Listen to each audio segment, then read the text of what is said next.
Hi, everybody, and welcome to 6 months later, the podcast 180 days in the making. It's the podcast we talk to interesting people about their lives, and then we talk to them in 6 months to see how they're doing and, you know, if everything worked out with whatever they were doing. Anyways, it varies from person to person. They don't all do the same things, which is what makes it an interesting podcast. My name is Matthew Shadorn, and I am joined, as always, by my co-host, Tara Newton-Wordsworth. So happy to be joining you. Yeah, no, you joined. I said as always. Wait, no, I don't know. What should I have said? As I'm literally just taking the piss out of the fact that it sounded like you said joined. Joined? I'm sorry. That's something I do to my husband all the time, and he does it to me all the time. We just rip each other apart when we make the slightest error in terms of speaking. So my apologies for that. Your husband's English, right? Yeah, he is English. See, when I first met my wife, she is Scottish. We met in America, and I would make fun of pronunciations and terms that she would mispronounce in American English. And now that I live in England and she does it, I'm like, well, this is tedious and boring. I hate this so much.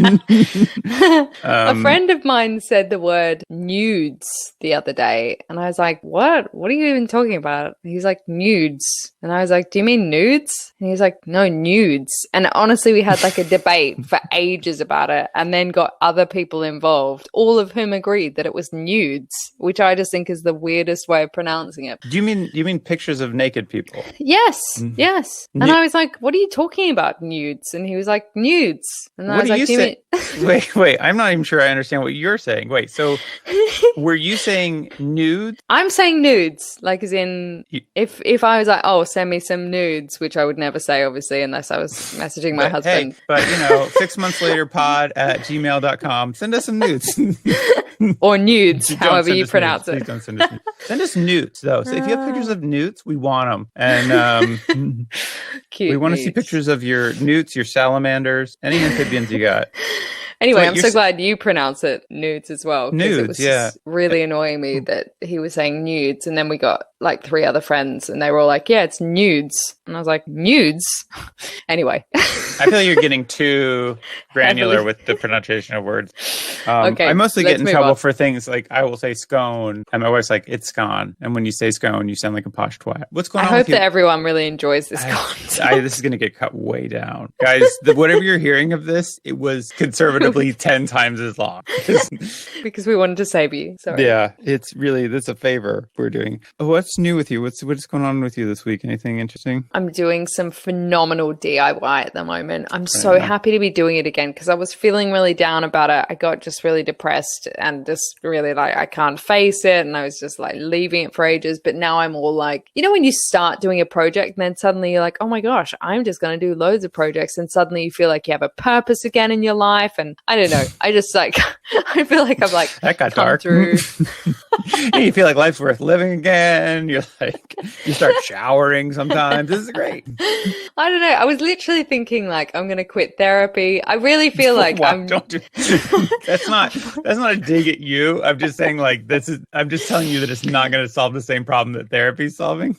I think painting is definitely fixing what's wrong with my childhood. So I don't know. I'm feeling happy at the moment. I'm feeling really like just happy about doing, getting stuff done. And I don't know. The boys have been really great. We've been having fun. We're isolating at the moment because we're coming up to Christmas, and we want to have Christmas with my husband's mum and partner. And he is sort of high risk, so we can't see anyone. So we've taken Charlie out of nursery for the past, week. And it'd be much nicer to have Christmas with them because then mostly I don't have to worry about Christmas. Yeah, exactly. I mean, they like their grandma, I'm sure. Yeah, they love Mary and David so much, and they really like Mary always does the most special Christmas. Like she makes everything from scratch, all the mince pies, she makes like mulled cider. She literally everything is like handmade, it's just so beautifully decorated. The Christmas tree is always amazing. So I don't know, it's just really special over at hers. Whereas I was like, oh God, if we have to do Christmas ourselves, I just don't know if I can do it. It's just so much. Are you having Christmas by yourself? Are you guys doing Christmas? What are you doing? No, actually my wife's father and her sister and her partner are her sister's partner, not my wife's partner. That's me. My wife doesn't have a second partner. That's a relief. Okay, good. No judgments on anybody's relationship. It's just not how we want to structure our relationship. But they're all self-isolating basically for the 2 weeks, and then they're going to come and visit us. But yeah, we did a bit of a DIY project too. We put up some vinyl stickers in the baby's room. Oh, that's so nice. Yeah, a bunch of fun sea creatures. How long to go now? What is today? Today is December 16th. It is a month and a half. Like my gosh, that's so soon. Yeah, I'm so excited. End of January. Yeah. We're all excited. I'm so excited. And then the other big thing is I came home last night and like there's a little corridor next to our house. It's kind of like inside outside space. And that's where I store my bike. And I was putting my bike away and then Alice popped her head into the corridor and she's like, I know it smells terrible, but I bet it tastes good. And I was like, what are you even talking about? And as I turned around, it hit me in the face. She had made something with Gruyère cheese and it smelled horrifying. And I was legitimately upset.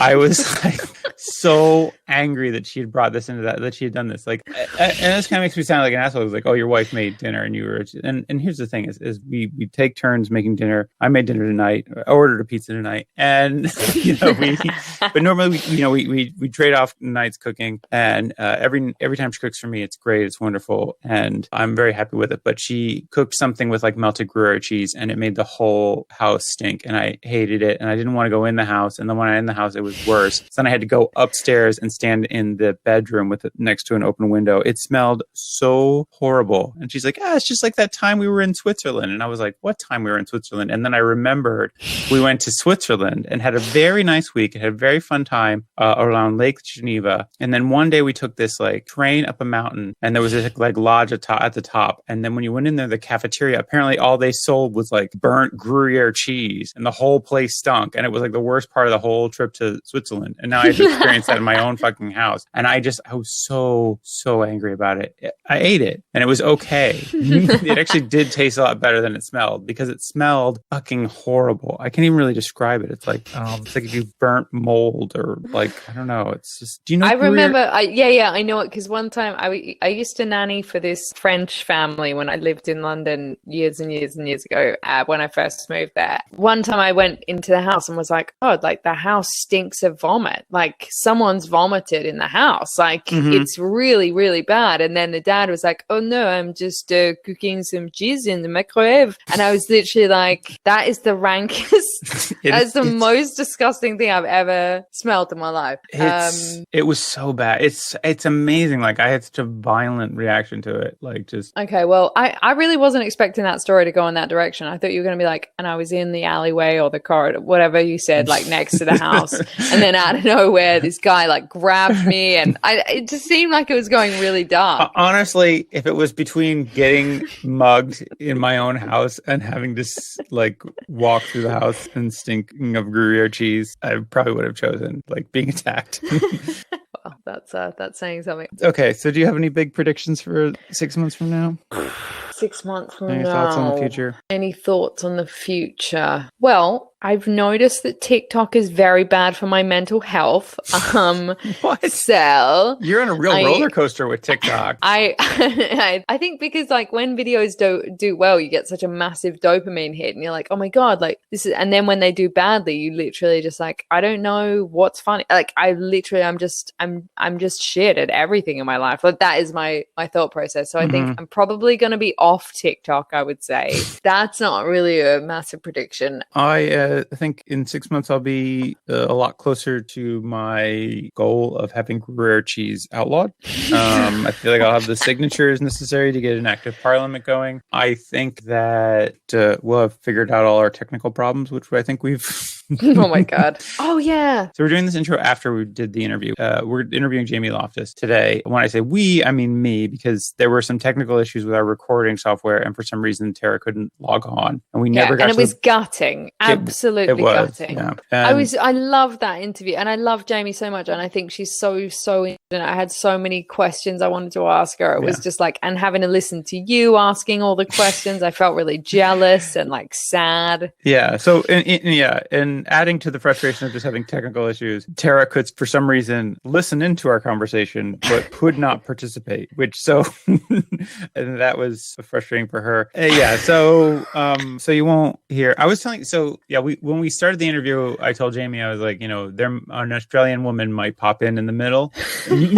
So don't be alarmed. That's a way to introduce me. She really doesn't have any credentials to be here. She is Australian, though. Just be aware of that. Yeah, I can't keep her off. She keeps Zoom bombing us. That's it. So when you listen to the interview, Tara's not in it. Or when you listen to the first half of the interview, Tara's not in it, I should say. But hopefully by the second half of the interview, Tara will be back. Yay. And we'll have all of our technical issues figured out. So anyways, with no further ado, let's get on to that interview, shall we? Yeah.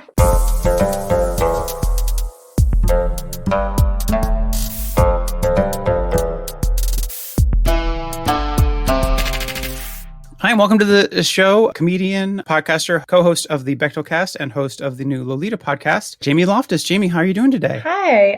All things considered, I'm pretty good today. Yeah? Yeah. What's your day been like? It's not, see, now when I talk about it, it's going to sound depressing. But today, That's the vibe of the show. I slept okay, which is not a given always. So that was good. Oh, yeah. Yeah. And then I had a new episode of my Lolita show come out today that I was really nervous about, but seems to be going okay. And I had an investigative piece that I'd been working on for a couple of weeks also come out this morning. So I just woke up really nervous, but so far so good. Oh, yeah. Yeah, I should have put journalist in your many accolades, or the feathers in your caps, or wait, anyways. But yeah, where is your piece? Where is your investigative piece? It's with a local publication in LA called Knock LA, where it's mostly investigative stuff about local issues. I wrote about someone who is at the top of the homeless services here in LA and also used to work at the VA. Okay. So that was what I was working on. It's hyper local, but it's fascinating to me. I don't know. Right. No, I see that stuff is really important reporting. So I think that kind of local news is last week we talked with, David Plotz of the. Oh, yeah. It's we talked with him last week. Cool. And he's setting up this whole new local podcast network. Whoa, wait, I didn't know that. That's amazing. Oh, yeah, you should check it out. It's called CityCast FM. He's just starting it out. Okay. And what it is, the idea is that they'll have kind of daily podcasts that do investigative pieces, and then they'll marry that with an email newsletter. So for every city would have one, So that's so cool. We need more of that. There's a really good one in Los Angeles it radicalized me basically. Really? Yeah, it's called LA Podcast, and it's so good and so thorough, and yes, it's projects like that just need resources and platforming, and it makes such a big difference. Yeah, no, absolutely. I heard about that and I was like, wait, are they going to start that in the UK? Because we could use one in Oxford. So right. Everyone, I'm now an evangelist about it. I'm yeah, exactly. Yeah, you should check it out. But that's great. Wow, that's good. Sounds like you're keeping very busy. Yeah, I listened to the new episode of the Bechdel Cast today, or not the Bechdel Cast. Well, I listened to both actually. I listened to the new episode of the Bechdel Cast. That's a more fun one. And yeah, it was. You know what? You're not wrong. Very different vibes on the feed this week. Yeah, because it was the episode of the Bechdel Cast it was the Patreon. Same difference. Was the Christmas Switch 2 switched again? Yes, the 3 Vanessa Hudgenses movie. So I genuinely loved that movie. It's really fun. It sounded bonkers. Yeah. I haven't finished the episode actually, but yeah, I hope that if they do make a third one with a fourth Vanessa Hudgens, that she is evil Vanessa Hudgens. Yes, pure, absolute unrestrained evil. I think that's the only way they could really justify having a fourth Vanessa Hudgens, is if she's. Unfortunately, I would take it however it comes. Yeah. No. Yeah. I mean, do you like all those Netflix Christmas movies? I don't know. Christmas Prince and their ilk. I don't like all of them, but I definitely watch all of them. So I don't know what that says. But Princess Switch 2 Switched Again is a classic. Blonde wig Vanessa Hudgens really worked for me. Okay. Well, I had a friend who had a podcast where that's what they did, is they watched those, but then she canceled it, which was a bummer because I messaged her because I watched The Holiday. Have you seen The Holiday? Oh, I've seen The Holiday. That's what a mess. I know, and I was I watched that and then I messaged her and I was like, are you still doing that Christmas podcast? Because I just saw the holiday and I have thoughts I need to share. That was really bad. That was like the lead of that was like, it felt to me that like it was clear that they wanted a Hemsworth, but none of them were available because it was just like the most bland, random Australian man. Yeah. Like I was just like, oh, they for sure they would have taken the lowest rung Hemsworth. I forget what the rankings are there, but they couldn't Chris, get Liam, Jerry. I don't know. There's a third Hemsworth. Jerry Hemsworth. Yeah, that's their father. And they couldn't even get Jerry. I would love like an elderly Australian man. Oh my God. It's like, this is all the Hemsworth we could get. Put her in there with Emma Roberts. I don't care. Just throw them in. It doesn't matter. People aren't really watching. It's just on. Oh man. It was like a bad parody of a rom-com in many ways. I want better for Emma Roberts. I feel like she's a modern icon. She defies the rules of nepotism in many ways, and I just wanted more for her. Yeah. Wait, is she? She's Julia Roberts' niece.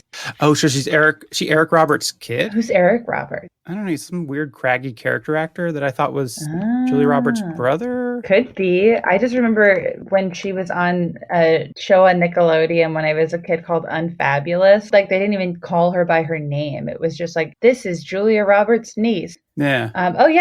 That's Emma Roberts' dad. Who knew? Yeah. He was in The Dark Knight. I don't know. Yeah.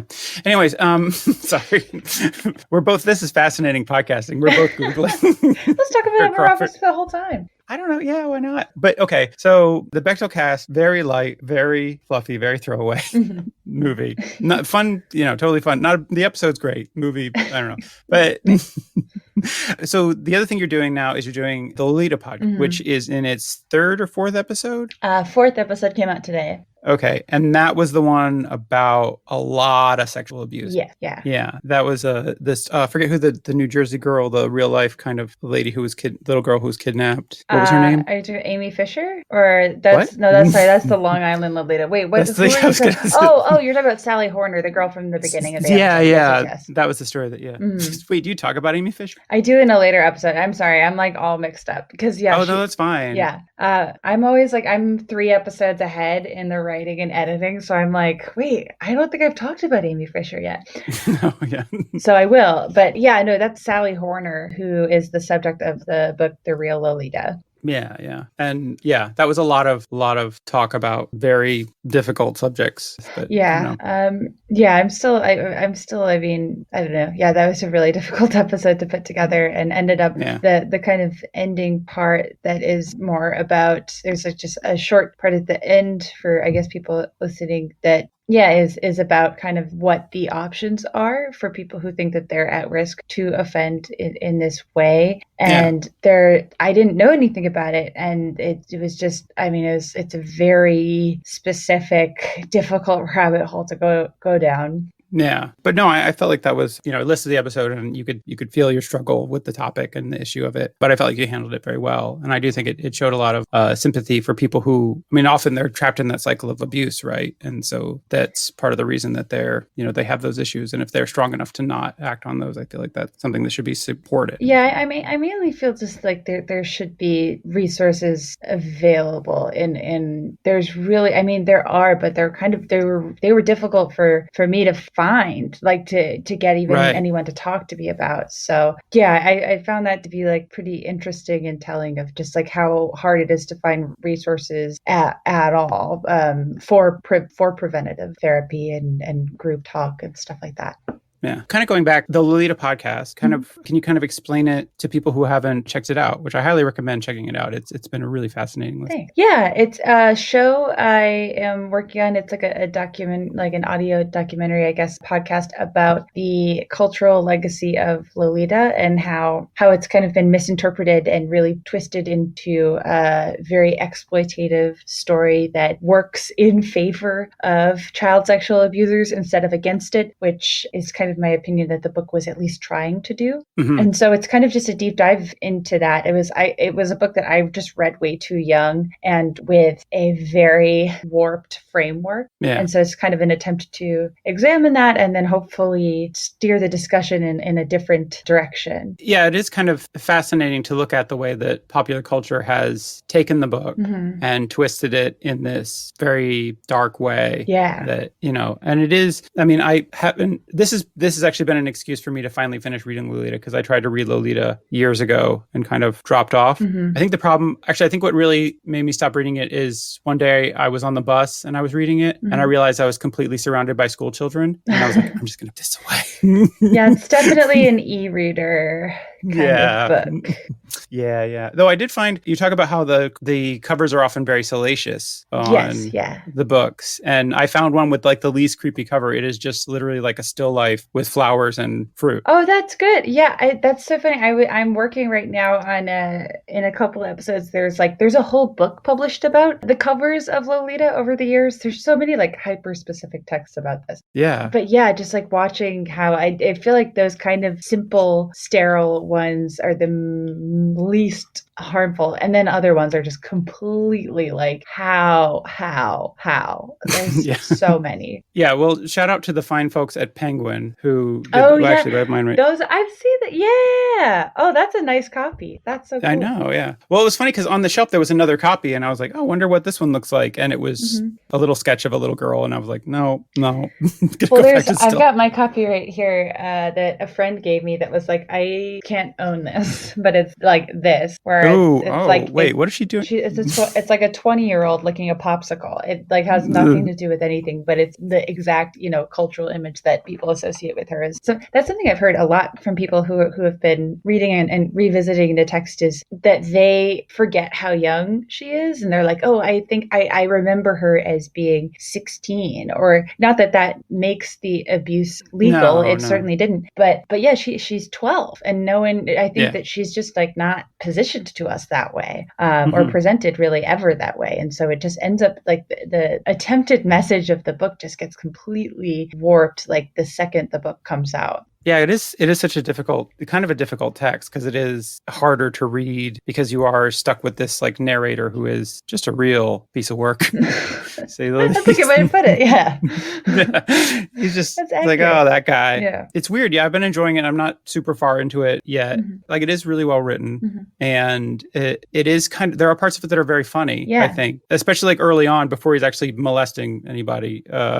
It's a bit, there's some, I don't know. It's written in a very like calculated way. It's wild. But it's a wild book. You've done a lot of research on this, though. I'm amazed at how much. I'm not amazed. I mean, it's amazing. You've really gotten in depth. You've talked to a lot of experts. Yeah. And a lot of different offers. That's amazing. It's such a you've taken such a deep dive at it, and it's so interesting. I'm lucky that so many people were responsive, because sometimes I have the problem of like I guess if you Google me, you wouldn't necessarily be like, oh, she's probably going to do a really thorough scholarly thing here, because it's usually like the first thing that comes up is like when I like did like this old project where I like fought like butt chugged a book, and so that's what the challenge that I'm presented with is like the things that come up when you look me up are not like, this is a journalist that you can trust, but that's my cross to bear in this life.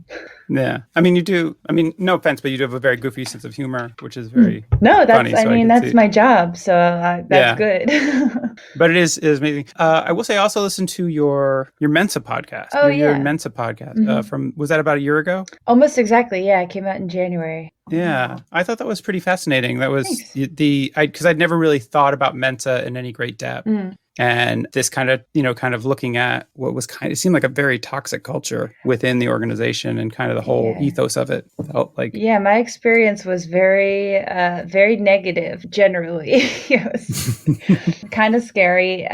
But it was, that was a cool experience, because that was like a cool crossover of like, I went into it as a comedian and then kind of had to like switch gears part of the way through, because I was like, oh wait, this is like not a joke, it's a story. and then like I had to kind of reverse engineer and figure out, what had I made mistakes with, and then what was the actual reality of what this group was, and just kind of parsing that out was like fun and scary. Yeah, from the podcast, it seemed like you got into some situations which were, potentially very scary. Yeah, I was lucky that nothing ever got like, too heated, but it was like times where it was like, oh, this isn't a physically safe decision or scenario that I'm in right now. Yeah.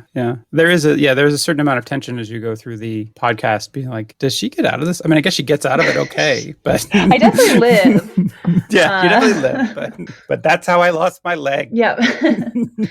You seem to really like this format, this kind of short, this limited series kind of deep dive format that the podcast affords you. Mm-hmm. Are you? So I mean, you're in the middle of the Bechdel Cast right now, or not? I keep saying the Bechdel Cast. I'm always in the middle of the Bechdel Cast. Technically, you are. You guys just celebrated 4 years. Yeah, we exist in the middle. There's no end. Yeah, that's all right. You seem to have made a good run of it. So that's congratulations. I mean, we're only 5 months into this podcast, and we still haven't been able to release an episode yet. Oh my gosh! Because we have to record 6 months later. So we did our first. Anyways. So yeah. So. Anyways, podcasts are wild. They are, yeah. But you like the format, certainly. Yeah. I've it's like a fun kind of area to play around with, and it's so like part of the reason why I started doing that and like one person stage shows was like a need for cost effectiveness. Sure. So podcasting was amazing for that because I was like, oh, if I can, get a recorder, I'm kind of good to go. Mm-hmm. And so like that was it came out of like necessity. But I really like the format and how much you do have like a lot of freedom in what you can do. Right. Yeah. And it seems like you've gotten a big audience now, or a fairly big audience kind of worldwide. I was talking to Caitlin and I was telling her that I missed your guys' show in London. Oh my gosh. Those are so fun. Yeah. I was like, I got plenty of time to buy tickets. Who even knows about this podcast? And it's like, whoops. Those shows are such a blast. We had so many so many fun interactions at those shows. You got when it's legal to have shows again, you got to come. I miss doing live shows with Caitlin so much. Yeah. If you guys ever come back to the UK. We will. Yeah, like once it's safe, God. Yeah, we talk about it all the time. It's like getting sad of like, where would we go if we could go somewhere? Like, yeah, we'll be back. There's vaccines. They're all around the corner. I'm sure in 6 months' time, we'll do the second part from a crowded bar. Right. God, that gives me such anxiety to even think. I saw a picture I got like one of those like 1 year ago notifications, and I was like, what am I doing? Like, I'm so close to someone's head. Like, it just, can't wait for whatever PTSD this year yield for us all. Yeah. In addition to work, are there things that are like keeping you excited, that you're excited about or obsessed about these days? Yeah, there's some things. I mean, it's like, I feel like it's mostly boring stuff. It's like my cat and my dog are very interesting to me. This is what we want. This is like, they're my favorite television shows, my cat and my dog. And then I feel like it's weird. Like my niece, my first niece ever, was incredible. But brag. She was born, absolute brag. I am famously an aunt, which not just anyone can say. But no, I'm excited. I was really excited about it. But she was born like 2 days after lockdown in March, and so now she's like huge. But I feel like I see her more than I would if I could physically see her, because now I FaceTime with her and my cousin every day, and so I just get to like watch this kid be an absolute quarantine baby freak every day. It's great. Oh, that's very sweet. Yeah, it's nice. So wait, you have a cat and a dog? I didn't know that. You have a cat. What are your cat and dog name? My cat's name is Flea and my dog's name is Sunny, and they're great. Yeah. We've had Sunny it's so like, I'm like, it's nice, but it is sad. And I have to remind myself of that. But we're like, my partner and I are like so clinging to anything that is remotely celebratory. And so it was like 2 years since we adopted our dog and like found him on the street. And so we threw a very sad tiny party for our dog last week. And Same thing with like a 1-year anniversary for our cat in November. We're like, all right, let's do this. Let's all eat tuna as a family. It's sad. Did you cook your tuna though? I mixed it with other things. I didn't cook it, but I did put mayonnaise into it. Okay. So they're great. They get along so well, and they've been friends since they were babies. So they're just fun to watch. Nice. Did you find your cat as well, or did you get him from shelter? My cat has a wild origin story that involves, who's that guy from Schitt's Creek? Dan Levy. Okay. No, our dog, my boyfriend just found him outside, and we're like, oh, great. Now we have a dog. Did we steal a dog? We don't know, but we definitely have a dog. He keeps trying to run out the door. He seems like he wants to be somewhere else. We did look to see if he had an owner, and there was no indication. So we just had a dog. Okay. But then no one's accusing you of anything, Jamie. Sometimes I get paranoid about it. I'm like, what if someone just shows up one day and they're like, that's clearly my dog, and I'm like, well, then you should have had a tag on him. Or put up a sign, because we looked. Or a microchip. You could have, yeah. I was like, that's, it's more of a them problem, because our dog is obsessed with us. But but my cat he's great. I have a friend, a comedian named Robbie Hoffman. She and her girlfriend at the time had found a bunch of sick kittens outside of a grocery store. Yeah, and there was this like wild story that happened all before I even came into the picture, but that they had to go out of town. So they had to leave the sick kittens at a shelter, but they're like, but we're going to be back in 2 days and we're coming back for the shelter, or we're coming back for the kittens. And they said they were a no-kill shelter, but then it turns out if 2 days are up, guess what? They're a kill shelter now. And their like flight was delayed. And so there was this shelter that was like, if you're not back in 3 hours, we're killing these kittens, which is like so incomprehensible. But apparently was true. And so it was like, they have a schedule. They're like, we need dead by 7. Literally, it was like, this is so horrible. I had to like go back onto like the Kitten Rescue's Instagram to find this whole story, because it was not relayed to me. And then I was like, hold on. So they are like trying to get to these kittens. They're like, we need to get someone in LA to go get these kittens and like hold on to them for a night. And so they, her girlfriend, I think, worked in like production and like tweeted out to everyone, like, I need someone to go get these kittens. And I guess she worked with Dan Levy, because then he tweeted out to like millions of people, we need someone to go get these kittens. And it worked. And so Dan Levy saved the cats live. Oh. And then I got one of them, and now he's my cat, and he's the best. Yeah. Oh, wow. And that's how he won that Emmy. That's just good karma. It was a karmic reward for saving my cat's life. Good for him. Man, that's amazing. What a fun story. We just got ours at the shelter. We have stories that sound like theft and then just grand, epic rescue mission. I know. Yours, I mean, it utilizes the power of the internet. Just a feel-good story about celebrities. I know. It's a story that paints celebrities in a positive light. This story has everything. Oh, celebrities are just like us. They like kittens. They like kittens, and they like not murdering them kittens. Celebrities famously hate when kittens are not alive. Yeah. That I will give them. Yeah, and that's what's great about them. Yeah, we love that for them.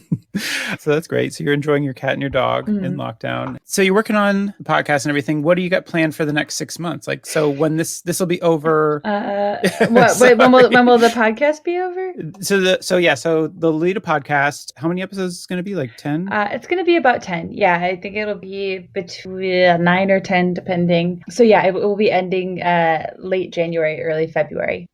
Okay. And then after that, do you have like another project that you're working on? Or, I mean, like, what are your plans for the next 6 months? Or do you have any goals or plans? I have vague ideas. I don't know if they'll be possible, but yeah, I have a writing job that's kind of lined up that I'll be kind of overlapping with Lolita towards the end. And so I'll be doing that wherever I am. I really want to meet my niece. That's my goal for the next 6 months. If it is at all feasible, I want to meet my niece and go on a roller coaster. And those are my 2 goals. And I honestly don't know if they'll be achievable. I want to take my infant niece on a roller coaster, whether she likes it or not. But those are my, and then this is like, but I've had like all these ideas of like, oh, if I could like start a hobby that I could like, I want to learn more about taxidermy when I have time. I thought you you were going to say taxes, and I was like, wow, okay. No, I will do them, but I won't have fun. No, I want to learn about taxidermy when it's safe to. So yeah. When the animal's dead? Meet my, I don't know. I haven't decided. I'm like, I don't know if I have the stomach for it, but maybe I do. So meet my niece, go on a roller coaster, learn about taxidermy. Those are the three. And then hopefully, it would be very lucky to remain employed, but hopefully, seems signs are good. Yeah, well, that's good. Yeah. Maybe you could learn about taxidermy in a purely academic sense. Like you could do just a lot of research on the history of taxidermy. I have a book. I don't know. I've this podcast is like killing my brain. And sometimes I'm like, what? I should do something. And I ordered a book. Not this one. Sorry. I was like, wait, what did I do? No. Sorry. Sorry. I thought this was going well. No. It's the Lolita.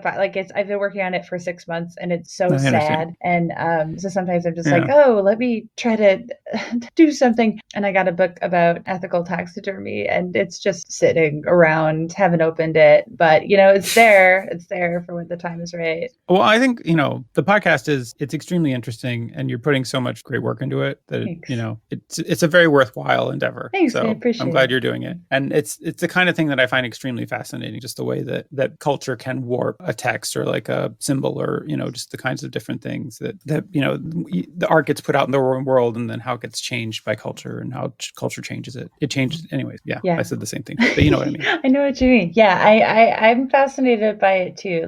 I don't know. And it keeps surprising me. I'm close to being finished with the writing process now, but it's I still anticipate another curveball coming or something. I mean, it's always something, which is good. It's even in the time I've been working on this show, there's been news and new publications and new people to talk to and just so there's so much. Yeah. So you're going to have the Lolita podcast finished, and then you're going to continue on with the Bechdel Cast, of course, award-winning podcast, I assume. I don't think so. It'd be nice though. You don't have a Peabody or two just laying around somewhere. Hell no, I sure don't. A Webby even. And then more writing jobs. That's good. Yeah. I like having a good balance of comedy work and then heavier work. And this year has been more heavy work than not. But I'm glad. I'm kind of glad things played out the way they did. Yeah, it does sound like you have a nice mix of fun things. It's nice, yeah. Or just very interesting things. Maybe sometimes not as fun as you might like.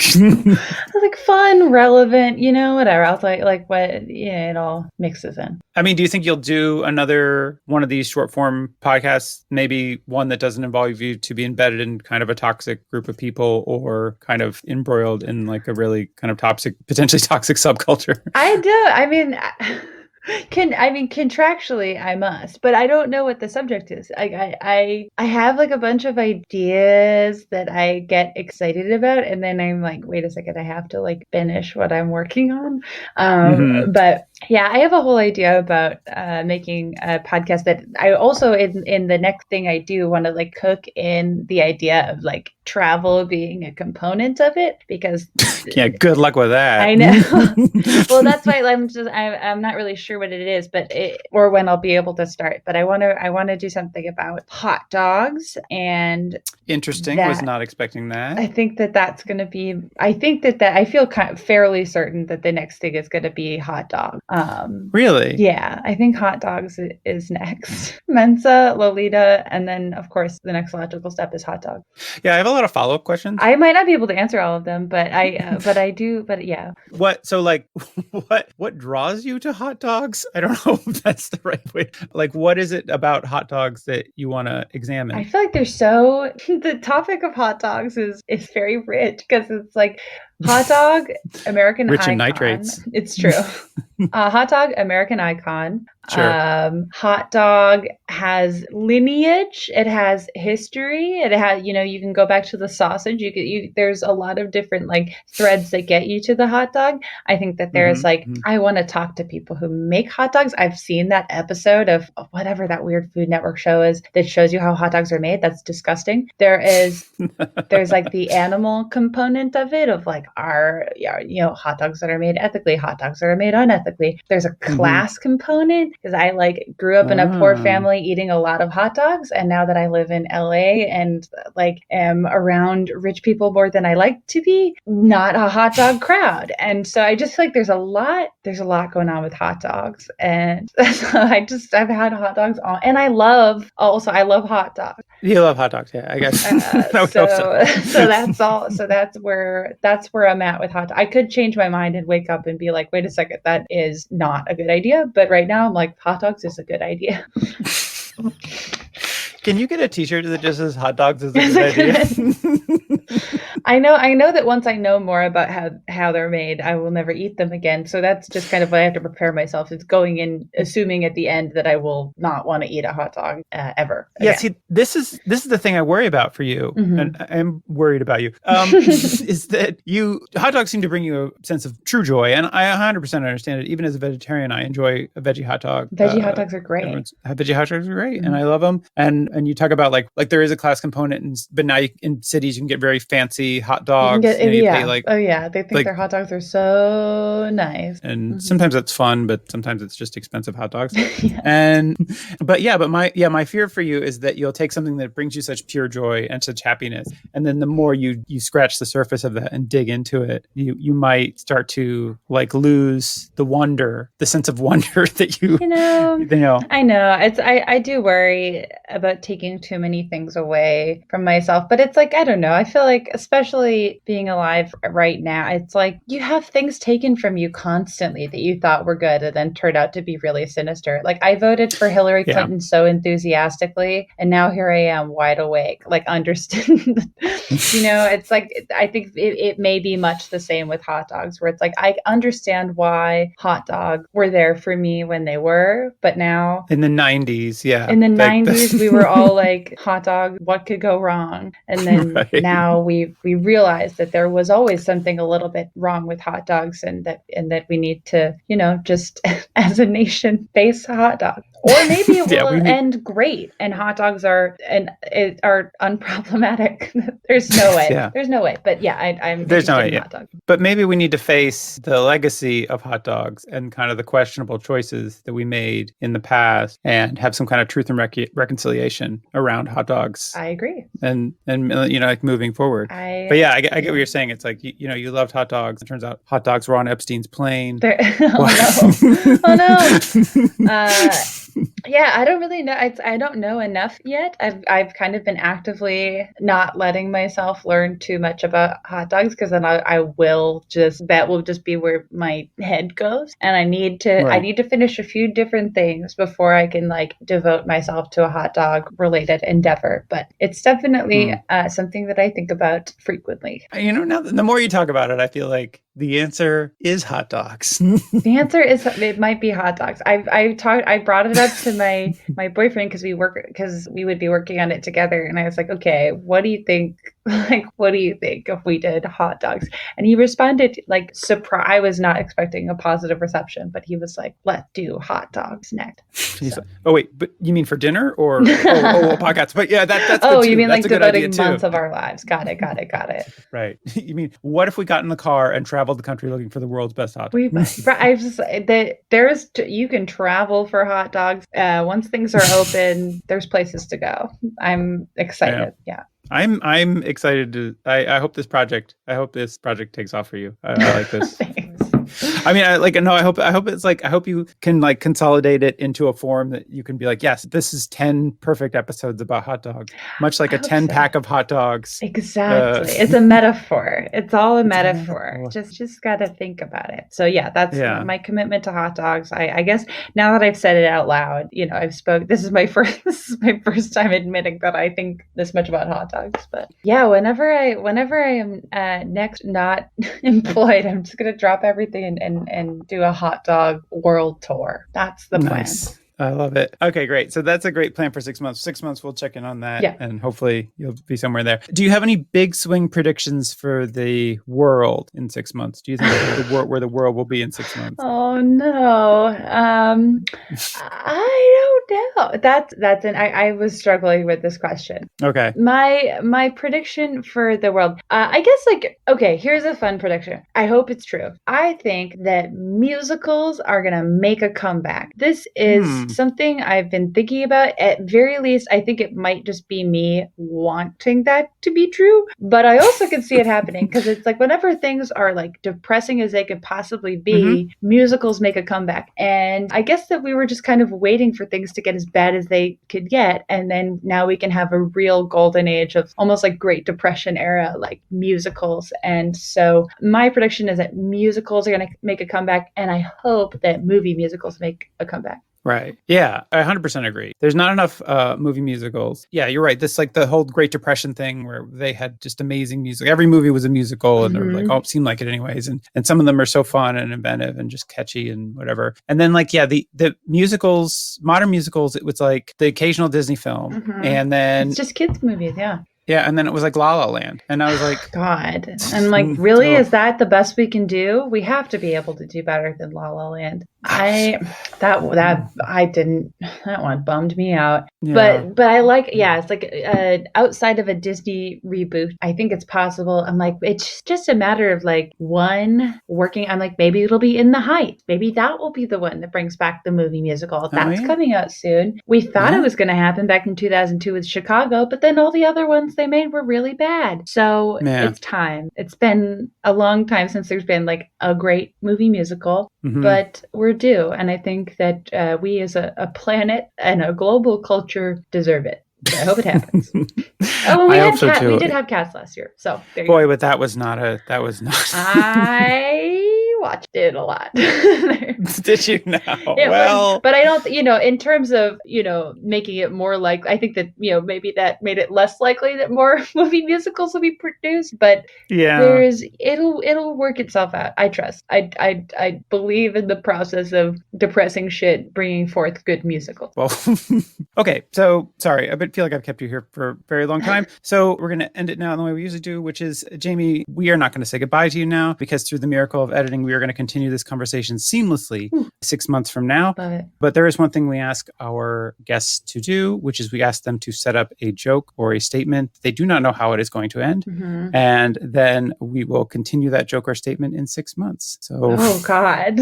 So I just set up a joke. Yeah, so you can set up a joke. You have a little bit of time to think of a great setup and then 6 months to think of the perfect punchline. Okay, here's my setup. Okay. Here's the thing about the baby Grinch. He's sexy and I like him.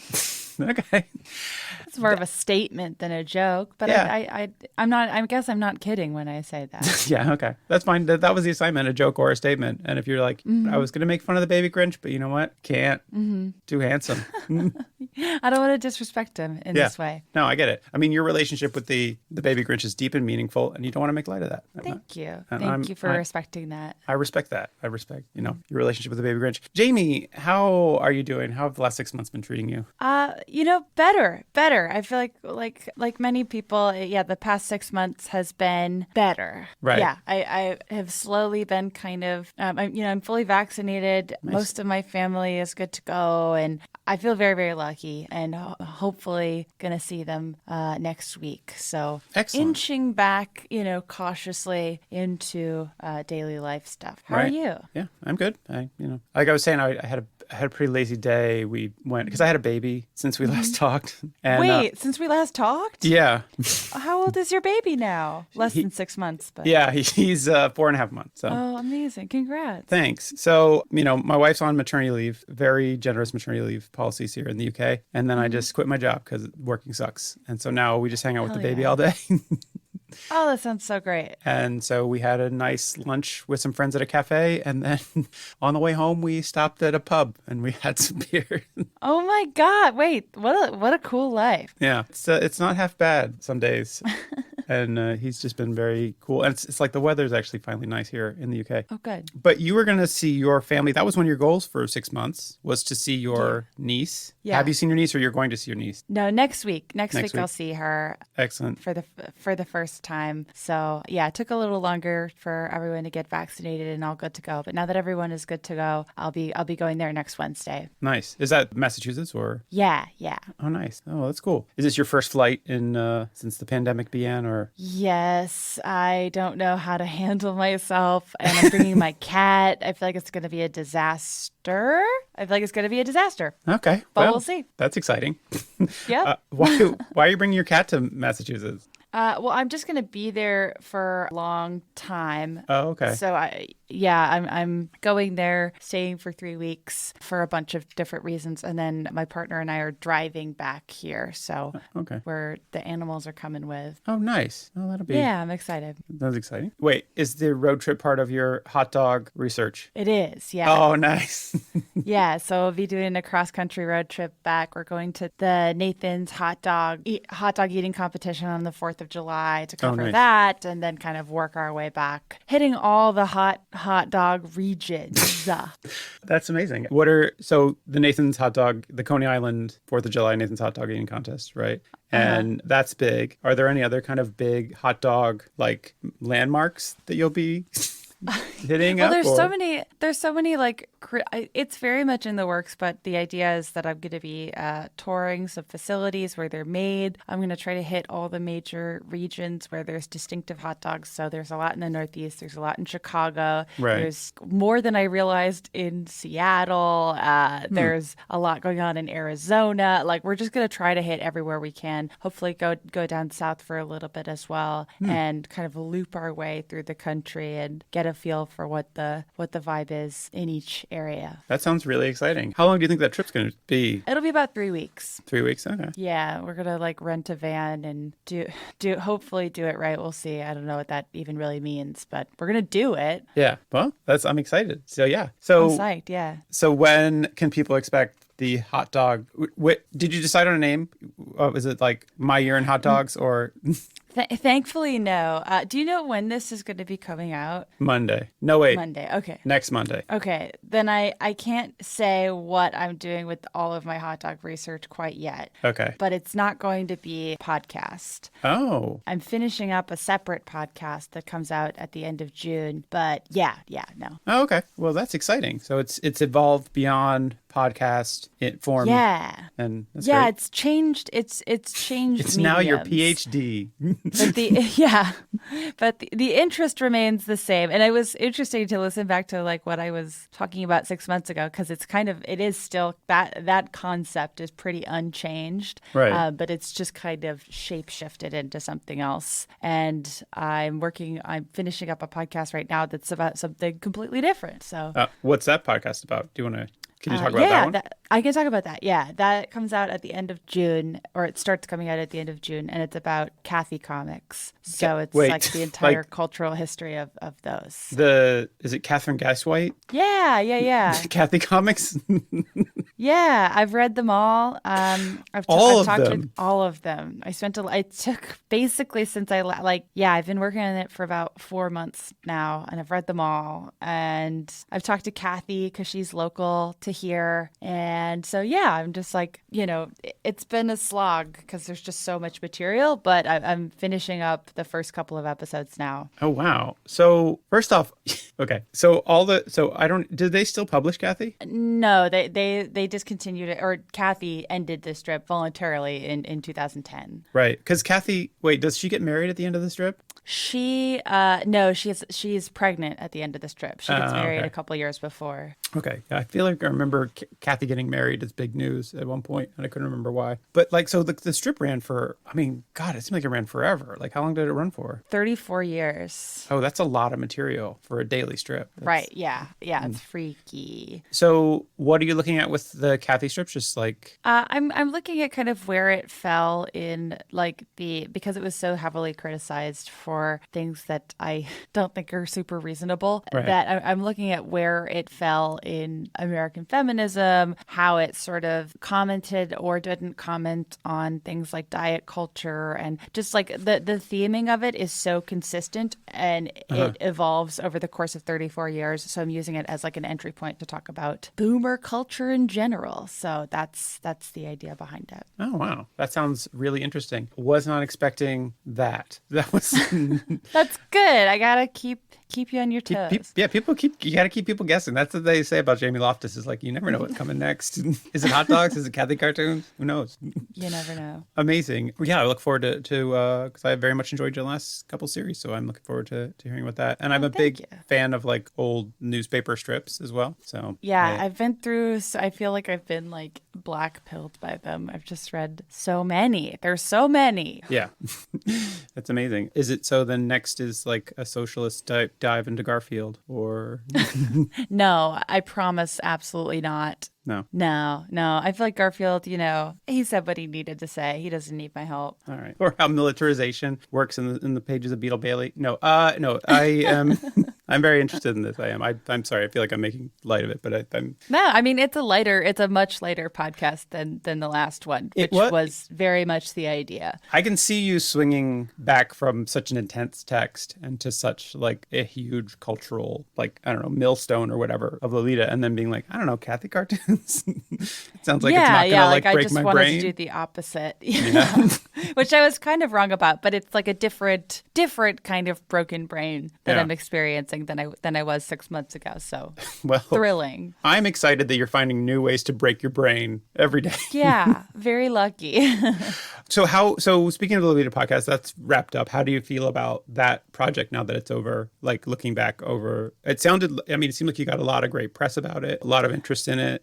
Yeah, more than I was expecting, really. Yeah, I was very happy with how it was received generally. It was like, I don't know, it's so bizarre. I feel like the past 6 months have felt so just like my concept of time is completely skewed. It feels so long ago already. Yeah. But it finished in like February. It wasn't that long ago at all. No. But yeah, I was very grateful that so many people were, not just willing to listen, but like to reach out. And it was really nice to talk to people about their experiences of the show. And even just like, I feel like just on talking to listeners and hearing feedback alone, there's enough material for like a second season of that show if I ever find the emotional strength to do it. Right. So it was good. I learned so much, and people were so, generous with their time and experiences to make that happen. So it was good. And then it was also just a big relief to switch gears to something less that, I guess. Yeah.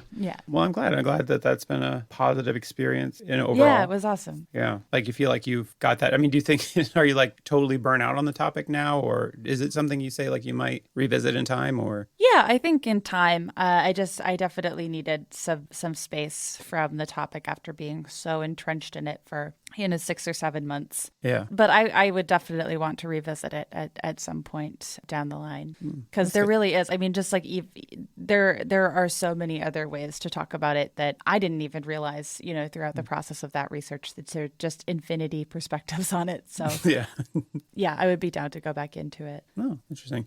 Well, I look forward to that if you decide to return to it. I was going to ask, one of your other goals for 6 months was to ride a roller coaster. Have you ridden a roller coaster?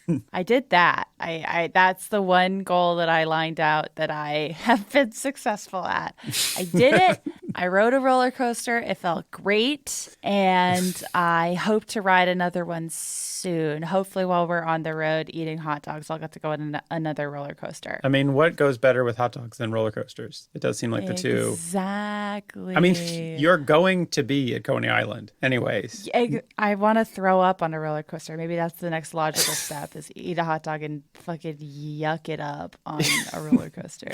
Have you been to Coney Island before, yes? Yes. Okay. Have you ridden is it the Cyclone, the wooden roller coaster they have there? Yeah, I rode it in college, and I remember being terrified of it. It feels like it's falling apart as you ride it. See, that's the thing about the Cyclone, is there's like, you're scared of roller coasters, but with the Cyclone, there's a legitimate sense of danger because they're just like bolts and like splinters just flying out. Yeah, you're just like, no, this feels like actual peril. Yeah, no, for sure. And I mean, I remember going up there and there's just like 3 middle-aged Teamster dudes who just like, they've had the same union job working the Cyclone for like 30 years, and they just don't give a shit anymore. And you're like, oh, they're not doing maintenance at all on this thing, are they?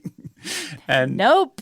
I wonder if it's gotten safer or less safe over the pandemic. I feel like some places have been like, oh, we have this time. Let's like gussy the place up.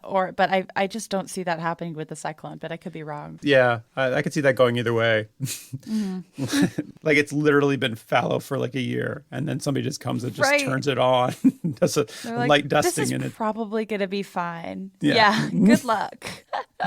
But yeah. Well, what roller coaster did you ride? I went to Disneyland. So I went on the Incredicoaster at California Adventure, and it was great. Felt right. It's my favorite roller coaster to go on. So it was awesome. Top 10 roller coasters. I was gonna say, was it either Knott's Berry Farms or? I still haven't been to Knott's Berry Farm, but I really want to go to Magic Mountain. Is my next plan, hopefully, to go to. I've never been to Magic Mountain. I went to Knott's Berry Farms. My ex was really into Elvira, and so twice.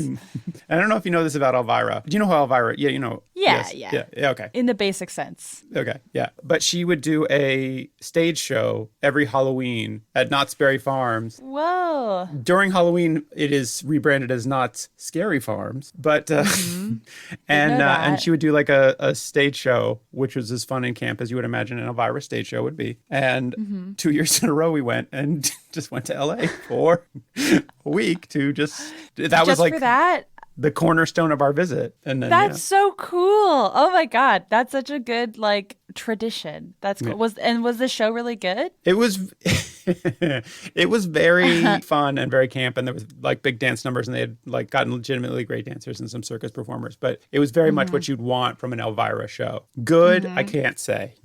But it was very much what we wanted. But it was a production. You need it. It was quite the show. It was worth a cross-country trip.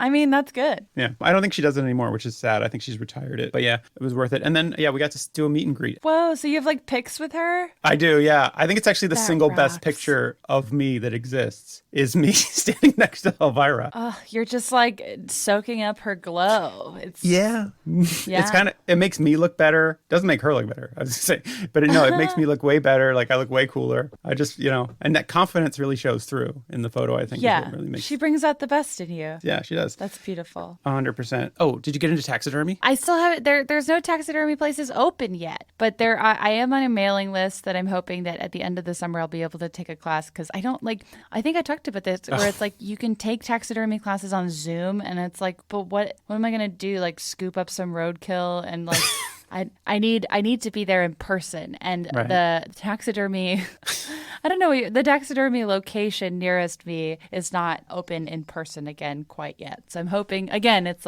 hopefully this time 2 months from now they'll be open and I'll get to go, but not quite there. Yeah. I feel like I'm not quite at all the momentous events of your life. I'm if I just talked to you, I should have done 8 months later with Jamie Loftus, because it was...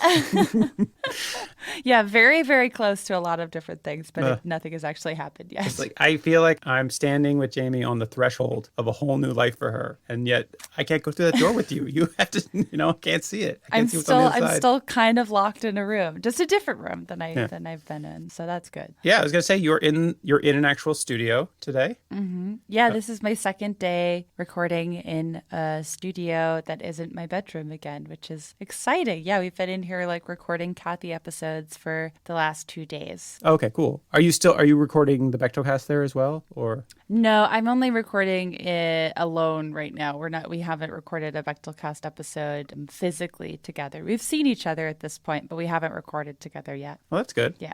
Again, It's 2 months from now. That'll be totally different. Now you're just mocking me. But that's good. I mean, it sounds like things are getting back to normal. You're vaccinated. That's amazing. Congratulations on that. I'm only half vaccinated myself. Oh, home stretch. Yeah. So close. So close. So close. But and your cat and your dog, they're doing well? Sunny and Flea? They're good. Yeah. Sunny and Flea are preparing to travel. So I know that they can travel. They travel well together in a car. So I'm not worried about the road trip. Plane will be challenging, but we'll get through it. Can you take them in the cabin with you? Yeah. That's the good thing is that I had to I was on hold with an airline for 3 hours yesterday because I had to just let them know he was going to be with me. But yeah, they just make you pay extra money for no reason because they can. Yeah, exactly. No. Yeah. I once flew from Seattle with 2 cats. Mm-hmm. How'd it go? They were both in the cabin with me, but I had to buy a second plane seat for to take both cats. Mm-hmm. So that was a weird experience. Where Whoa! On the seat next to me was just my cat. Right, you're just sorry, we actually don't separate when we travel. Yeah, that's wild. Wait, yeah, I really hope that. I mean, I'm just hoping that the cat CBD that I nuke his carrier with will knock him out for long enough to get there comfortably, but. It sounds like it's a similar length flight, and you just don't know. Yeah. I mean, it was funny because one was really chill, and then the other one just cried for a lot of the time.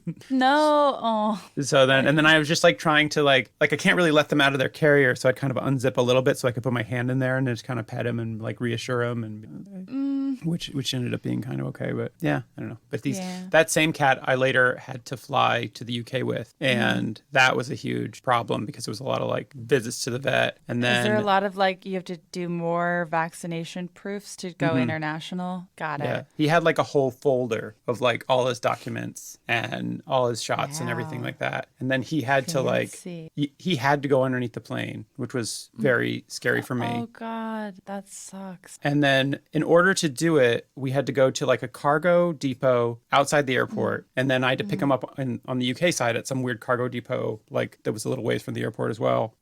When I dropped him off, they were like, "Oh, I'll make sure he gets on the plane, and I'll make sure that the captain knows he's there, so he turns the heat on." And I was like, "The what now? What is this?" I was and they were like, "Yeah, they have to turn the heat on." And I was like, "Oh my God, I didn't know this was a peril that I needed to be aware of." And then that is so, and just to have that sprung on you out of nowhere too. Yeah, I was like, "What?" And so then it was happened? As soon as I got on the plane, there's a flight attendant there greeting you, and I went up to her and I was like, "I need to know my cat's on this flight. I need to know that the captain knows my cat is on this flight, and I need to know that please don't cook him by mistake. Holy shit! Or freeze him. Yeah, Yeah. But yeah, he got through fine. It was fine. I am very comforted that I can have him in the cabin and we're not going international. The main thing is proving he's vaccinated and the trip being too long. Yeah, he'll be fine. And your dog, is your dog high anxiety? Is he going to be okay on a plane? He'll be okay, yeah, and he's coming separately. He's coming in a couple of weeks later, so okay. It's not my problem. It's my boyfriend's problem. He's going to have to deal with those panic poops. He will, yeah. At least the dog has been on, Sunny's been on planes before. Flea has not, so this will be a trial by fire. Okay, so... Sorry, I didn't mean to kind of hijack my weird pet stories. No, it's good info. Yeah. If you're ever flying, if you ever make it back to the UK and you want to bring your cat, these are things you need to know. It's true. Speaking of which, are you guys planning on touring? That was the thing you said you were really missing, was touring with Caitlin and doing the podcast live. Is that? Yeah. Unfortunately, again, it's not quite there yet. We're still waiting to, it's I need to do this trip and get all and then I need to get this hot dog project at least sort of done by the beginning of October. And then once that is done, we're going to start kind of exploring, probably touring starting early next year. I know that some shows and are starting to tour. I'm doing stand-up again, which is great. Oh, yeah. I'm not great. at this time. I'm still very much refiguring out how to do it. But yeah, I think probably we won't be doing more live shows for the Bechdel Cast, at least on the road, until next year. Hopefully we'll do some in Los Angeles, but we'll see. That's good. And then getting back to stand-up feels good? I mean, you say you're a bit rusty, but... Yeah, outside of being rusty, it's been really nice, and it still kind of feels unreal to be able to do at all. So I've done it a few times out here. I'm going to do it in Boston while I'm home, and I'm hoping by the time that we're back from the hot dog trip, I will have shaken off the rust enough to kind of be back at capacity. But it's tricky because there's like some theaters are not reopening, and the scene kind of has to reconfigure itself and figure out where and how we're going to perform. Yeah, that's the big question, isn't it? It's tricky, yeah. Listening back to the first half, was there anything that surprised you listening back to yourself from 6 months ago? I think it was interesting to hear, like, I just remember how nervous and tired I was on that specific day where it was like, and I think I talked to you about it too, of just like one of the more challenging episodes of Lolita coming out that day, and like, just a bunch of stuff going on at the same time. And I was just like, I wish I had, it was interesting to be like, oh yeah, I understand why I was like panicking, but it's fine. It's okay. I mean, it was just such everything was so different then that it was just interesting to hear where I was at and kind of like click back into that mentality. Not that it's perfect now, it definitely isn't, but just it has definitely been, 6 months has made such a difference in terms of like just general day-to-day brain function. Yeah, sure. Yeah. I mean, I can see that, because you were doing some very intense work with the Lolita podcast. And have you done much writing, journalism writing since then? Yeah. Because you had a big story that came out that day. Mm-hmm. Yeah, that was a VA story. Yeah, I'm still working with that publication, Knock LA. I've written a few other things for them about the unhoused crisis in LA, and I'm working on another story to that end that I'm hoping will be out soon. But it's just been, I don't know, I'm kind of struggling to like adjust to like real life elements coming back into my life with like balancing the kind of workload that I want to do. So I hope it'll come out soon, but we'll see. Okay, well, that's good. So I'm glad that you're a little less, well, not a little, I mean like less anxious. I don't know. I don't for just like just regular base level anxiety. Yeah.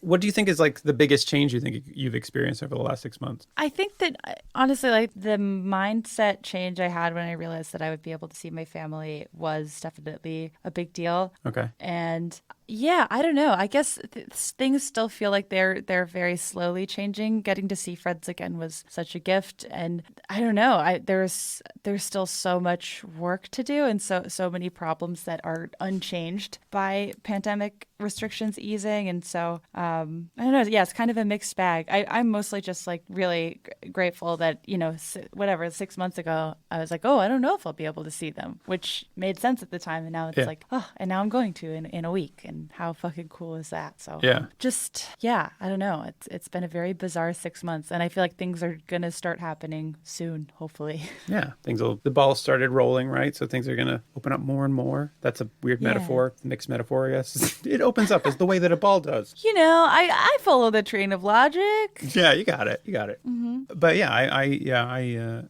understand how that is. I mean, my parents, who have not seen my newborn son, and I have not seen in like 2 years, are coming over from America next month. That's so exciting. Yeah. I hadn't really thought about it until you mentioned it now, like you haven't seen your family, and I was like, I haven't seen my family either.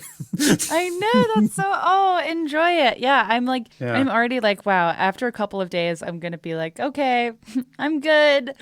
Yeah. But right now, the anticipation is very exciting. Yeah. Like when the pandemic was going on very seriously, and I was just like, there was those moments of fear where you're like, am I ever going to like hug my mom again? Yeah. Just, like, yeah, absolutely. Like those very intense, like existential, I don't know, things. And so now it's been interesting to watch people because it's right now I'm still sort of like reeling from how quickly, at least in like a front public facing sense, people have been like, woohoo, like we're back. And I'm like, I don't quite feel there yet. And I want to, I don't know. I get so nervous about, I know people are eager to return to their lives, but I'm like, but also like, a lot happened. Like we should talk about it, like we should reflect a little and like, keep momentum going. And I don't know, I wonder what's going to happen. It does feel like, there was like when things are back to normal, it's like, great, things are back to normal and we're really enjoying this. At the same time, the pandemic exposed a lot of institutional issues that we really need to address now that things are quote unquote back to normal. And then, and a lot of people are just like, look, I'm just going to turn the music back up. Okay. Nobody wants to hear this. Which is like also I understand that mentality because everyone's, fucking exhausted. But for real, I really hope that that there was so much momentum, and I hope that it does continue, even if it's not at I guess it's somewhat unrealistic to be like at the same rate it was when we were all locked inside. But I just hope that it continues and people don't just like drop it and go back to like their 2019 selves. Yeah, as tempting as that is, but we'll see. I don't know. I'm struggling with it too, so I'm just like rambling. Sorry. That's okay. No, yeah, it's a lot. I mean, it's like the whole world is different, but all we ever wanted was the world to be the same. But it's like, can it? I don't know. Yeah, it's like a whole. Yeah, I don't know. Yeah. Anyways, it's kind of like you had said before. It's just like you can't imagine what kind of PTSD we're all going to have when things go back to normal, or like when things start to open up and again. I feel like right now the approach is like, I pretend I do not see it. I pretend I do not feel it, and it's like, well, that's gonna bite you in the ass eventually. But I don't know. I also am tempted to do that. So it's I don't know. messy. Yeah, I can't. Just thinking about things like we were talking about taking the subway in London, and the idea that we would take the subway because I mean, you take a rush hour train and everybody's just crammed in there, just so close to each other, and just like the idea of that now seems unreal. Like just the idea that anybody would ever do that seems like madness. But then again, it's like that was just the way life was, and it's like, will life ever be like that again? And I don't know. Yeah. Anyways, blah. I want to talk about something less intense. Is there anything you wish you'd known 6 months ago that you know now? I don't know. I mean, I guess it's like tempting to be like, I just wish I knew that, 6 months later, like I would be vaccinated and be seeing my family and just have that put at ease. But that's all. Yeah, that's kind of all I can think of. Is, right. That there was going to be some sort of, change. But yeah. I wish I knew. Okay. I wish I knew that I was going to love Mayor of Easttown and think it was so good and actively be turning down social gatherings that it was safe to go to so I could watch Mayor of Easttown at my house that I had locked myself in for a year. I guess that's my fun answer is I wish I knew about Mayor. I feel like I would have felt so much better if I knew about Mayor 6 months ago. So this is a thing that I'm vaguely aware of from having American friends and consuming some American media, but I don't think it's made it over to the UK yet. What is Mayor of Easttown? It's good. Is it about a horse? No, it's about a woman named Mare. I was like, my alternate thing was like, is it about a mayor? Is everybody saying Mayor of Easttown? It's Mare, played by Kate Winslet of Titanic fame. Of Titanic fame, who I think it takes place in Pennsylvania, but like deep Pennsylvania with a very specific accent that I've never heard in my life. Right. And it's a murder mystery, and that's kind of it. It's just like a really fancy murder, not fancy. It's like it takes place in like the working class, but Kate Winslet is the detective, so it's exciting. Okay. All right. I'm into that. You're gonna love Mare. Everyone loves Mare. Even just was that the tagline? You're gonna love Mare.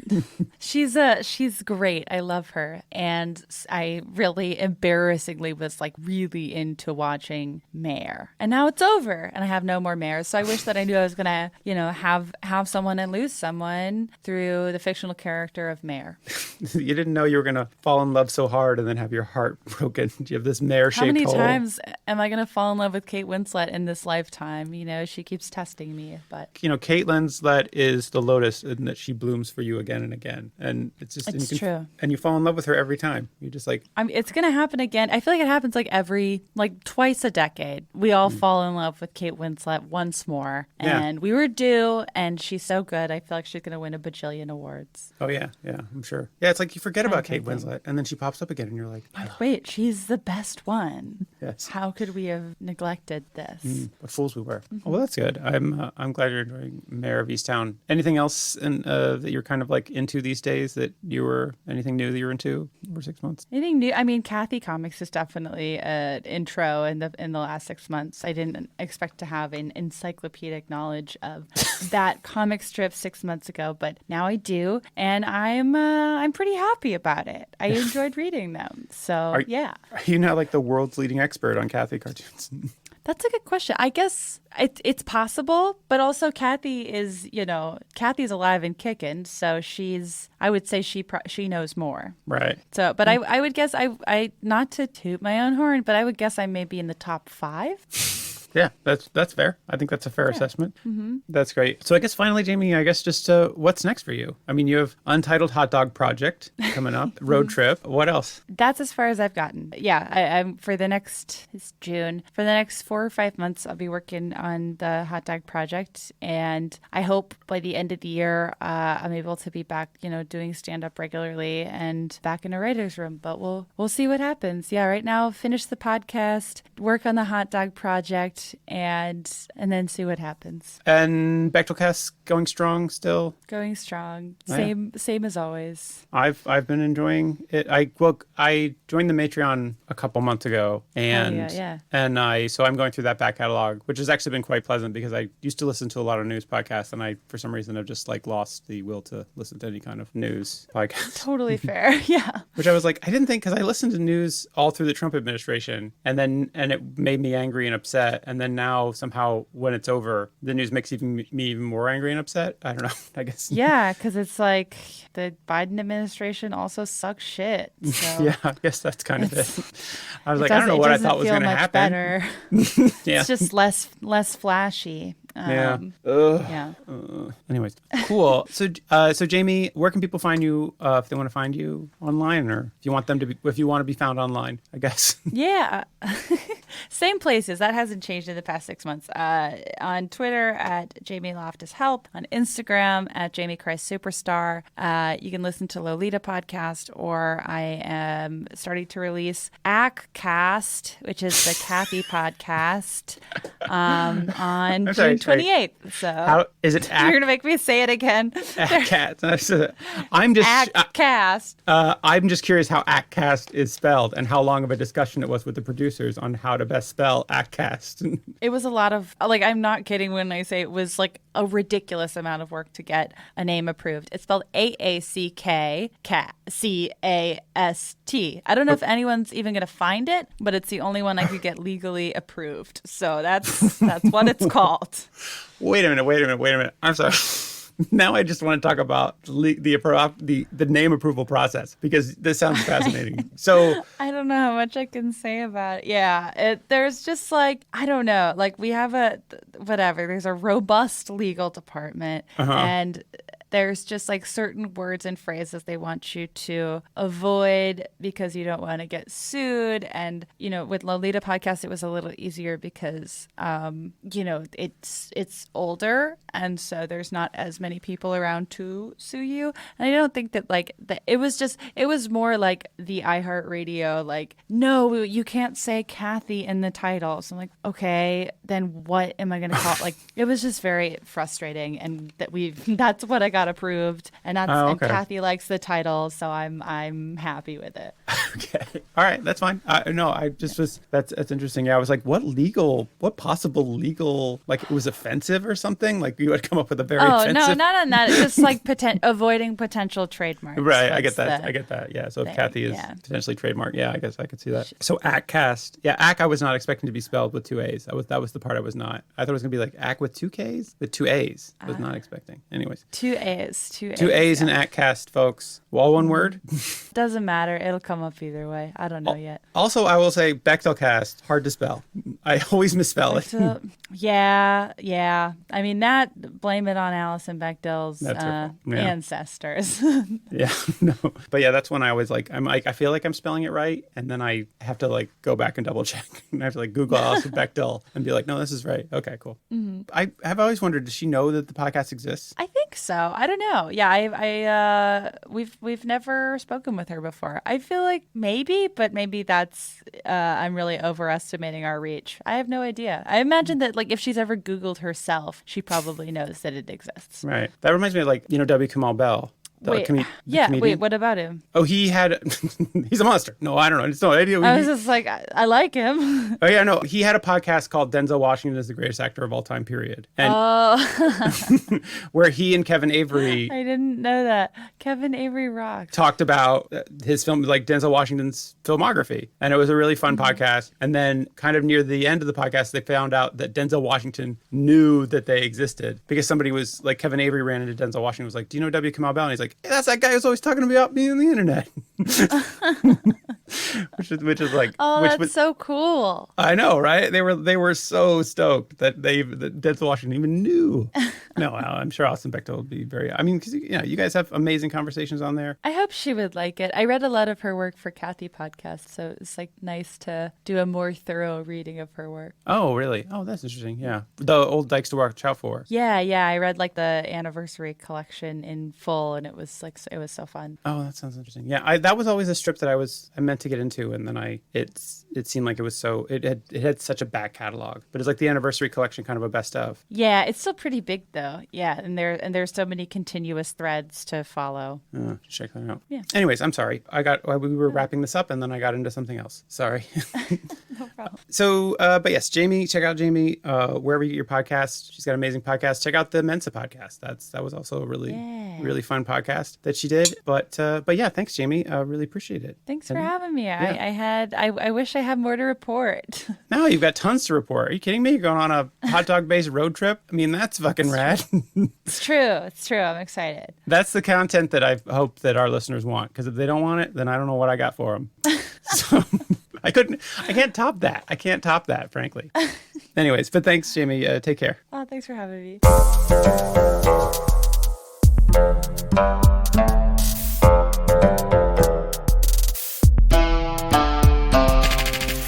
Yeah, so pretty sure that Jamie Loftus thinks I made you up. It's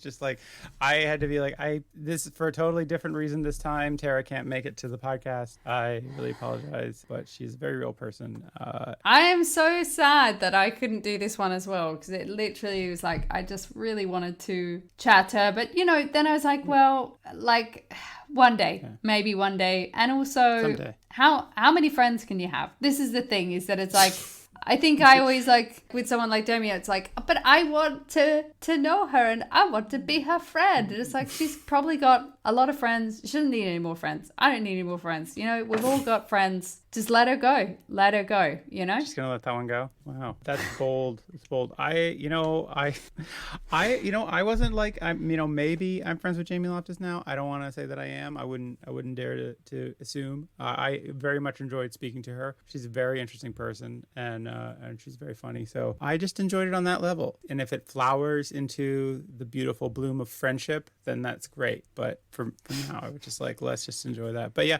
I understand that you have a lot of personal relationships they have to deal with. That's why we're not friends. That's why. Exactly. Yeah. Exactly. Like I would love it if we could be friends, but I just don't have the time or energy or extra space in my life, And hey, you know what? That friendship door is always open for you, Tara. Match doors. There's a little door you can't see, but I'm making a little door in my chest for your friendship. That's beautiful. You can just walk on through anytime. I forgot that in the beginning we asked for nudes. Again, I want to reiterate. Oh, yeah. Please don't send us nudes. I was going to be like, please do send us nudes. We definitely won't. No, we don't. We definitely don't. Because I feel like we'd only get like a bunch of really gross nudes. I don't know. No offense, anybody, but like, you know what I mean? Like, I don't want to be seeing most of the nudes out there. Like, I'm good. Like, I've got a beautiful looking husband. No offense, everybody, but like, I don't need any nudes. Only if they're tasteful. So in 6 months, you haven't changed your position on soliciting nudes. You're still good for nudes from your husband, the ones that he sends every day. Yeah. I'm always like, send me nudes, babe. Yeah. There's like, that's that penis I married so many years ago. But I still want people to send us nudes. I do want people to send us pictures of any amphibians that you have. That'd be great. I think that would be adorable. I feel like you mean newts. I am saying newts. No, you said nudes. No, I said newts. I definitely didn't hear you say newts. Well, I'm saying newts. Newts. This goes, okay, this is the tedious pronunciation part of it. I'm saying newts. Okay, we got to move on from this. All right. Okay, but DIY projects, you said do you have any new DIY projects, or is it still the same old DIY? Because you finished your flooring last week. Yeah, we finished the flooring. I'm still trying to finish. There's so much painting to do in this house, but I just don't have spare time at the moment. So it's I've literally just been doing a bit of painting inside the cupboard so we can move a big shelving unit into the cupboard. But I'm doing such a bodge job of it because it's like I don't have time to like paint this in detail. Like, I just need it to look a bit freshened up, and it's in darkness in the cupboard. Like, if anyone's inspecting it, I would be amazed. So right, the only people who see it is the kids when you lock them in there. So who cares?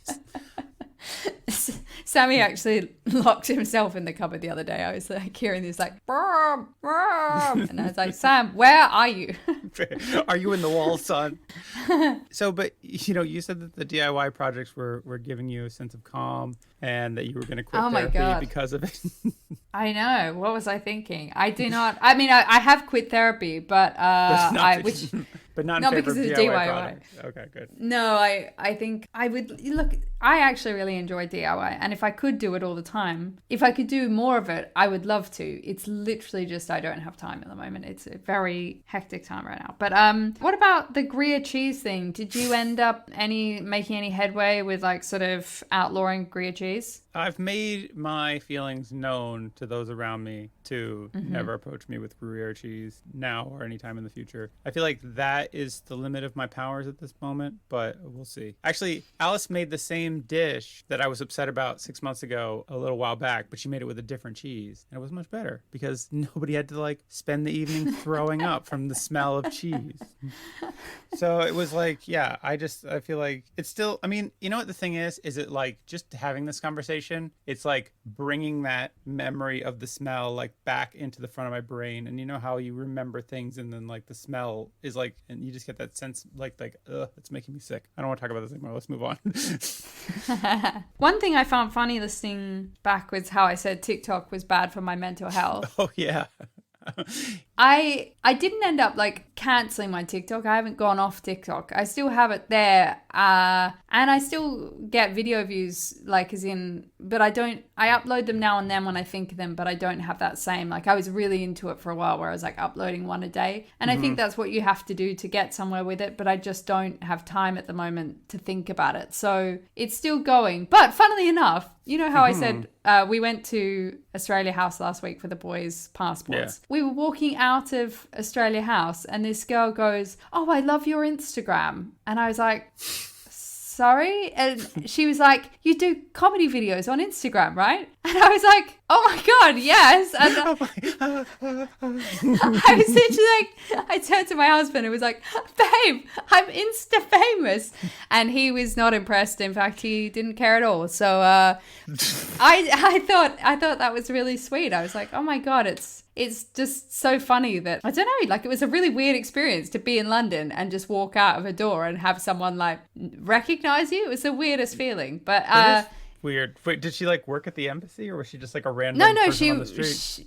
She was waiting in a queue to go in for obviously her passport or whatever she was there for. Okay. And to be honest, it makes sense if I was going to bump into someone in London that it would be someone waiting outside the Australian embassy, because I think quite a few of my videos are like about being an expat in the UK. So she's probably seen the ones that are relevant to being, I guess, from Australia and living in the UK. But it was just such a lovely feeling. And it actually really encouraged me. I was like, even though I still haven't filmed any new videos since then, I was like, I really should still do them because they are fun and it's a nice way of sort of feeling connected with people. And, you know, when I have time, I'll definitely get back into it again. Yeah, I think that's great. I'm so glad. That's really nice. I don't know if people realize how nice it is when somebody like comes up to you unbeholden and is just like, "I really like your work." And it's just really nice. Never hesitate to do that, to at least to us. And yeah, maybe leave the celebrities alone because they're like just wanting to live their normal lives. But for people like myself who really no one knows me or cares about me, I think it's, other than my immediate family, hopefully, it is quite a sweet feeling when like someone's like, "Oh, I was genuinely so shocked." I was like, she must have got the wrong person. Like, I was like,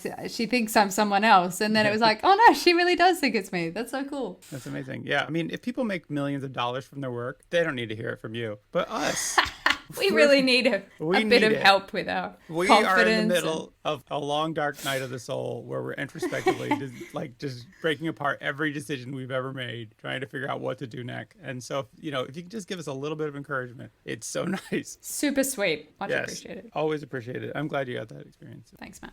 I was once at a comedy show that I wasn't even on. I just was like there at the end to hang out with some of the comedians, and somebody came up to me and was like, "Oh, I've seen you before. You're great." And I was like, "Thank you." And none of the comedians on this show got that compliment. I was like, "Yeah, fuck you assholes. I don't even have to perform to be great."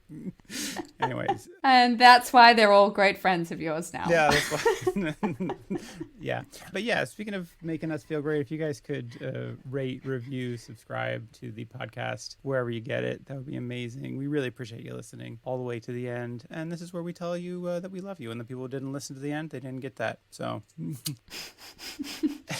but yeah, if you want to follow us, we're 6 Months Later Pod on all the things. And if you want to send us an email, just direct. We are 6 Months Later Pod@gmail.com. And if you want to follow Tara, see some of her amazing Instagram videos, where can people do that? I'm on @TaraNW Comedy on Instagram and TikTok, and I don't know, I have a Twitter account, but I hate Twitter and I don't get it. I'm not good at it. I don't get it, so right. I'm gonna probably delete that, but feel free to follow me while I'm still there. Matt, where can they find you? I am Shadorn on Instagram. I'm not as well known on Instagram as Tara is, but sometimes I put up pictures of my baby and my cat, and it's adorable. And I also make other media. I have a new episode of my other podcast just came out of Saint Misbehavin', and it's Saint Aloysius of Gonzaga, who was a weirdo who became a saint. Anyways, awesome. But thanks everybody and you can just find that podcast wherever you get your podcast. It's very fun. Anyways, thanks everybody for listening. We really appreciate it, and we'll see you next week. In 6 months. Have a great life. Have a great life. I meant to say have a great day, and life just came out, which I felt like was sort of sad, because I was like, well, I want them to come back to the podcast. This is probably the last one they're listening to, so if you decided to part ways with the podcast, please enjoy the rest of your life, knowing we bear no ill will towards you. But if you could come back next week, it'll be something else even just as fun. So take care. Bye. Bye-bye.